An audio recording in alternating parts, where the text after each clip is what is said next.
and welcome. I'm Millicent Walker. Tonight, Senior Advocate of Nigeria, Rotimi Akeredolu, is sworn in as the 6th elected governor of Ondo State. South Africans hold anti-immigrant protests in Pretoria, insist foreign nationals are abusing their country's hospitality. Nigerian Air Force planes strike Boko Haram terrorist positions at Tago Shea Mandara mountain area in northern Borno. And US President Donald Trump vows to start building a wall on Mexican border ahead of schedule. And on business news tonight, federal government says plans are underway to provide urgent relief measures for poultry farmers in the country. On sports news tonight, respite comes for players of Sunshine Stars FC after the league management company pays 50% of their salaries and probe the indebtedness of the club. And from Abuja, police intelligence response team arrests 8 suspects in connection with kidnapping at Tulip International School, Isheri, Ogun State.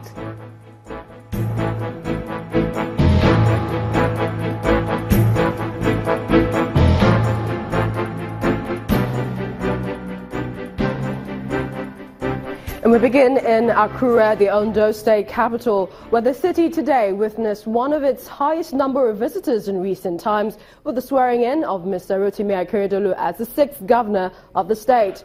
The event, which took place at the Akure Sports Center, was attended by some past and present state governors, the President of Senate, ministers, leaders of the All Progressives Congress, including former Lagos State Governor Chief Bola Tinubu.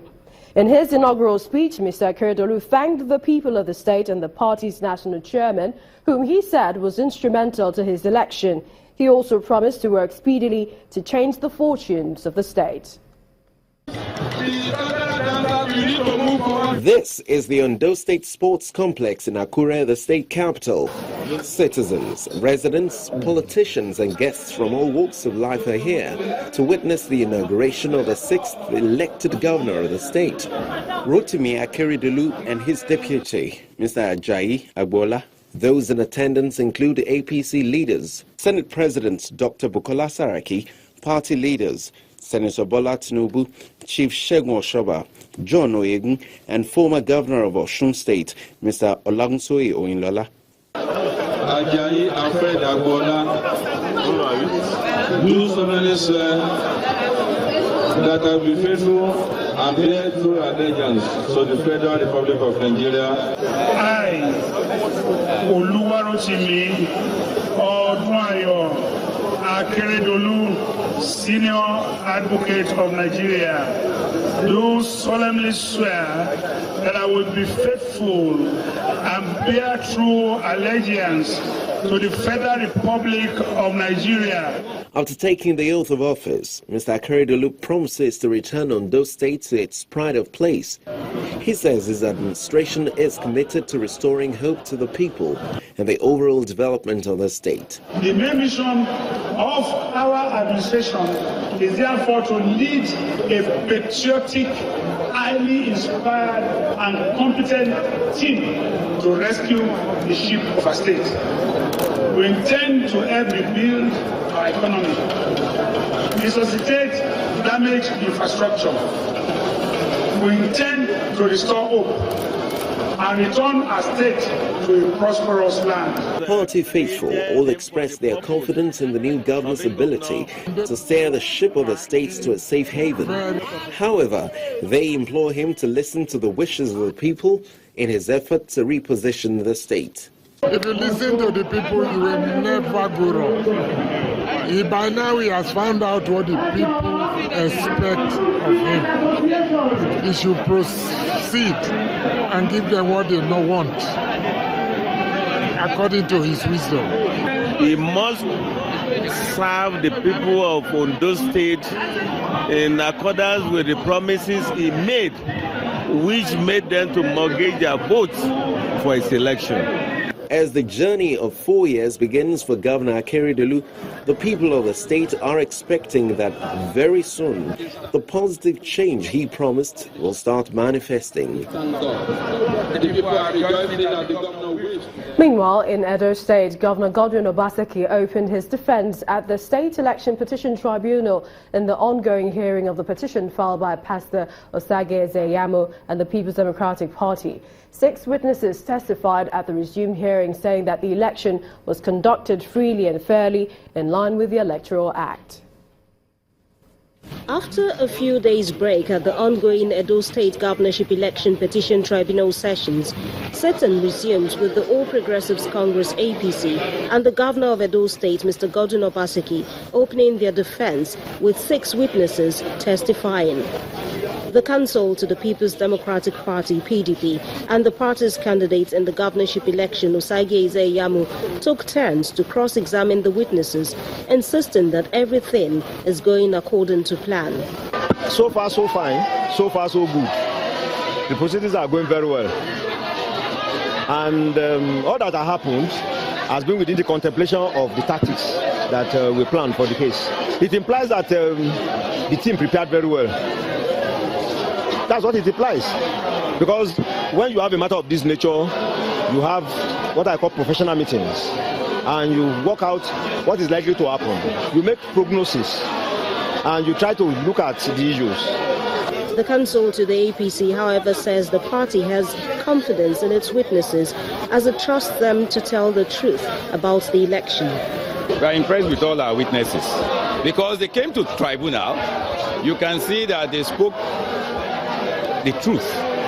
None of them was shaking under cross-examination. And as far as we are concerned, they have established, at least in the units from which we presented witnesses, that the elections went on smoothly and that there was no issue of any complaint by anybody, not even the petitioners' agents. So we are very satisfied with them. More witnesses are expected to appear in the coming days as the APC and Godwin Obaseki seek to defend the result of the September 28, 2016 election. The much talked about anti-foreigner protest march has taken place in South Africa's capital, Pretoria. The concerned Mamelodi residents who organised the march presented a memorandum of grievances and demands to the Departments of Labour and Home Affairs. Well, they insist that they are worried about criminal foreign nationals who are abusing the country's hospitality by engaging their children in prostitution and drugs, among other ills. Our Johannesburg Bureau Chief Betty Dibia reports. Before the concerned Mamelodi residents' protest march began, parallel protests were taking place in Akeredolu, Pretoria West, sometimes violently. We escaped the mob just in time, but this news crew had their camera and telephone seized. Behind me is one of the blocked entrances and exits of Akeredolu, an area in Pretoria West, part of the offshoot of the planned march against the immigrants in the community. The police is present, but business is at a standstill at the moment in this area. They got back only their camera and transmission kit, but the incidents had many worried. No, you can't get into Akeredolu because the situation there is out of control as well. Our government should try to sit down with both stakeholders so that people can talk this thing out.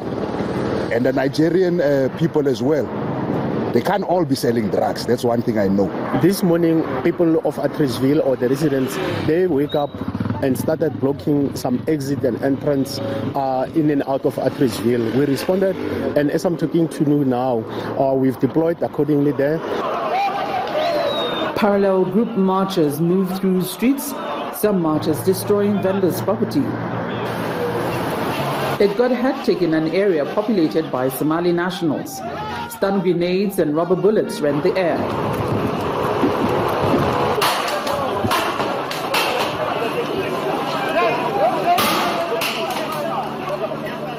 The police are not begging them. They must stop their nation against us. Otherwise, we know how to defend themselves. They know how to defend ourselves against them. Then came the approved protest march. the march or the marches have gone on, the approved and the unapproved alike. The destination point is the Department of Home Affairs for the presentation of a memorandum of the grievances of the community members. Outside the Home Affairs Department, they outline their concerns. 12-year-old young ladies are turned into prostitutes. Every time you look at a South African child, you realize this kid is not safe. Then why are you giving other people asylum seekers? Is there war in their countries? And then their demands. We want the Department of Home Affairs to stop issuing asylum seeker status to Nigerians, to Zimbabweans, to Pakistanis, to Somalians, and every other person.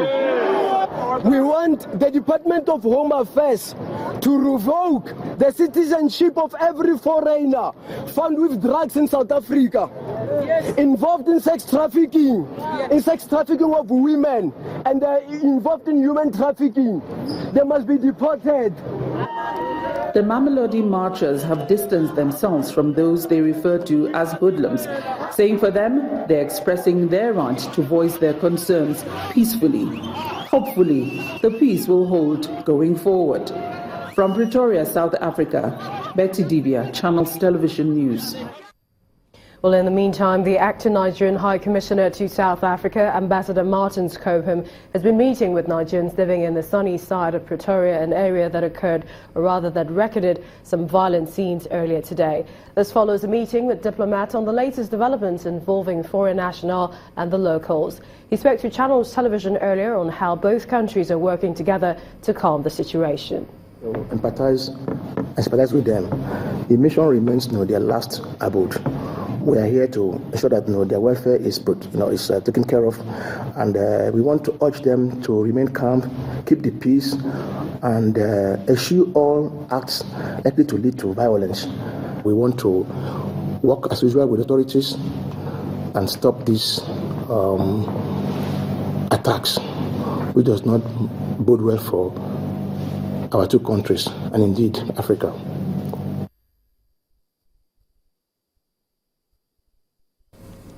The multinational Joint Task Force says 1,300 members of the Boko Haram terrorist group voluntarily surrendered in January. The head of missions of the task force, Mr. Sanusi Abdullahi, announced this at a meeting of defense chiefs from the Lake Chad Basin Authority in Abuja. He asked the governments of the affected countries to sustain efforts to ensure peace and stability in the region. Defense chiefs from Chad, Cameroon, Niger, Nigeria and Benin. In the past few days, they have been deliberating on how to improve security in the region through multilateral cooperation. Though it appears that their efforts are beginning to yield positive results, with some members of the Boko Haram sect voluntarily laying down their arms, they say a lot still needs to be done to ensure lasting peace in the areas. At the end of January this year, we have received 1,300 Boko Haram elements who have surrendered, voluntarily indeed. In this regard, the LCBC MJTEB mission is to launch an FM radio frequency for counter-propaganda and de-radicalization targeted to the northeast of Nigeria, the Lak and Hajar Lamis region of the Chad Republic, the far north of Cameroon, and the Difa and Zinder regions of Niger Republic. But in spite of the remarkable efforts made in curtailing the activities of Boko Haram insurgents and other security threats within the region, some defense chiefs say peace building and rehabilitation should be given priority. In the face of unsatisfactory security situation in the sub-region, we should not compromise security in whatever pretense. In this circumstance, state-of-the-art equipment should be provided to service this theater of operations. Also, we need to kit our men and officers is very paramount. This regional initiative is a true reflection of our collective efforts for attaining sustainable peace and stability on the continent, using African resources as the primary means for intervention. High point of the meeting is the signing of a memorandum of understanding amongst defense chiefs of countries represented. This is expected to translate into peace and stability in the region. In part two, after the break, federal government announces sack of 10 directors at the Nigerian Civil Aviation Authority.